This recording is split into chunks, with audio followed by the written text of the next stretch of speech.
Welcome back, everyone, to Fireside Sports on location at the Players Club Golf in Santa Monica. Alongside Christopher Lewis, I'm Kendall Capps. Well, Chris, we had a really exciting tournament at the Players Championship again over the weekend. Yeah. Another playoff between KJ Choi and David Toms. 3 weeks in a row for the PGA Tour. A playoff has determined the winner.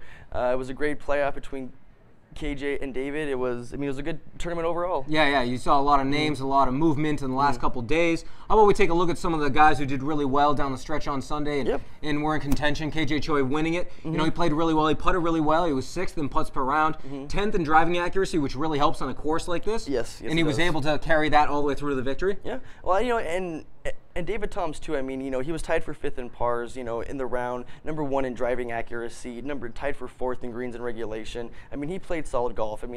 His putting is what hurt him down the stretch. He was tied for 24th in putts per round in greens and regulation. He just didn't, capitalize on those birdie putts that he needed, especially in the final round, where he was, laying up those birdie putts just to make the safe par, which was good. He had a lot of the time you have to play it safe. Exactly. Well, obviously, driving accuracy and things like that played a really vital part in success at this golf course this year. You look at Paul Goydos, who finished 3rd at 11 under. Yes. He was 9th in birdies, 1st in driving accuracy. So he made sure off the tee he was in position to be able to play holes well, and it kept him in contention. But he came up just a little bit short. Well, he was also 2nd in greens and regulation. He played solid golf all week, and he gave it a run there towards the end, so good for him. Came up a little bit short. But how about my pick last week, Luke Donald, finishing 10 under. Tied for 1st in sand saves. Driving accuracy was tied for 17th. Greens and regulation was tied for 11th. He did not putt well all week, tied for 40th in both putts per round and putts per round in greens and regulation. But he did go 40 holes without a bogey to start a tournament, which was very impressive. Really impressive. And Luke Donald, he's the number 3rd player in the world right now. Definitely someone who's going to be number 1 at some point. And he's a great golfer. Yeah, he's putting a stamp on the list of PGA golfers that are some of the best in the world. Definitely. But you weren't the only one who had a guy who finished pretty well. I was not. Nick Watney, my guy, said you could watch out for him. He also finished at 10 under, tied for 4th. And he had a pretty solid 4 days of golf as well. Oh, he did? He had 8 under his first day, put himself in contention. He led after the first day. The rest of his days, he shot a couple 71s. And he wasn't quite able to put it together on Sunday to make a serious run. He finished a few shots off the lead, but he was certainly in contention. And he's another one that he continues to play well week after week, and expect for him to maybe be in contention for the remaining majors this year too. Well, I like Nick Watney. He's young, and I think with the rain delay that they had in round 2, kind of might have hurt him a little bit having to finish that, at the nighttime on Saturday, and then to finish it up on Sunday morning. That's just rough to go through. It definitely throws your game off. But he had a great attitude. He was just happy to be there. Really a great golfer and someone who's going to be up there. Well, how about a couple notables in the tournament? Graham McDowell, who was 12 under going into the final round, and then he implodes and shoots a 79 final round to finish at 5 under. He just couldn't hit a fairway. He couldn't make a putt. it was nerves maybe, but he's still a good golfer. He played 3 great rounds to start a tournament, just couldn't finish it off there. But, and Lucas Glover too, he was 8 under after 2 rounds and ended up shooting 74, 77 to finish at 1 under. He gave it a good run too. He won last week at the Heritage or? He's playing well, and for the most part this year, he's been pretty consistent. But again, like you mentioned, he wasn't able to put it together over the weekend and keep himself in contention. Well, let's take a look at this tournament, specifically on Sunday. You have David Toms, who had a lead most of Sunday. How do we end up getting to this playoff? Well, it started off on 16 when David Toms hit his ball into the water to make it a bogey. And actually going into 16, he was at 13 under. Choi was at 12 under. Toms hit it in the water, makes bogey. Choi pars. They're even at 12 under, tied for the lead. Go to 17, Choi makes a clutch birdie putt to go to 13 under. David Toms, 2 putts for a par.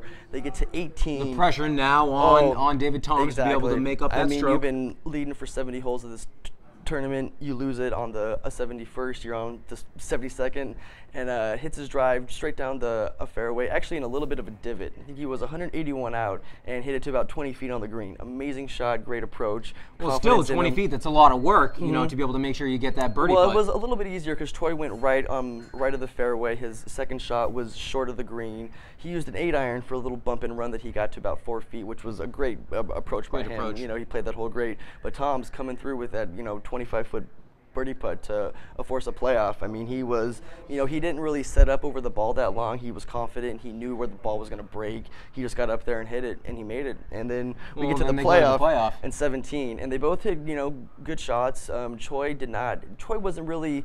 I don't think he really had a chance of making his birdie putt. Tom's did, and Tom's had 2.5 feet left for his par, lipped out on the left edge. Oof. I mean, it's a tough way to go. It really is to miss that short of a putt in a playoff hole at the Players' Championship. Yep. He wishes he could take that putt back. Oh, definitely. Well, he actually hadn't missed any putts within 5 feet until the 16th hole on Sunday, where he missed his par putt and ended up making a bogey. Yeah, so he ends up with 2 missed putts inside 5 feet in the last 4 holes he played. Big the putts, only though. 2, and they were the 2 biggest putts of the tournament, probably. Yeah, and David Toms too. I mean, he's not the youngest player on the tour. I mean, he's in his 40s right now, and I think recently he just said that he's just learning how to be patient with golf right now. I mean, he's been playing for so long.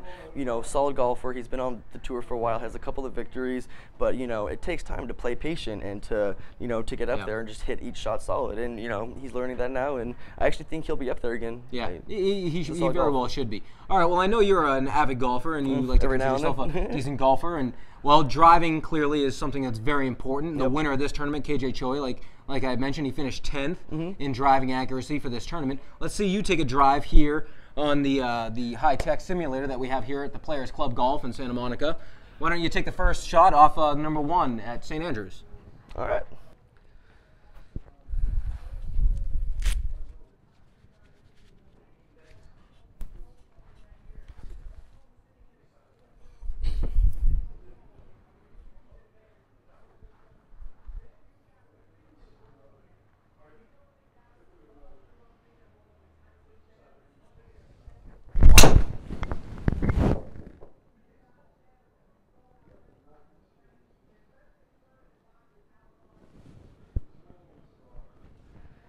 For anyone interested in playing a nice round of golf in under an hour, please join us at the Players Club Golf. For any information, go to playersclubgolf.com. Well, great shot, Chris. Thank you for that. All right, well, for Christopher Lewis, I'm Kendall Capps. We'll see you guys here next time on Fireside Sports.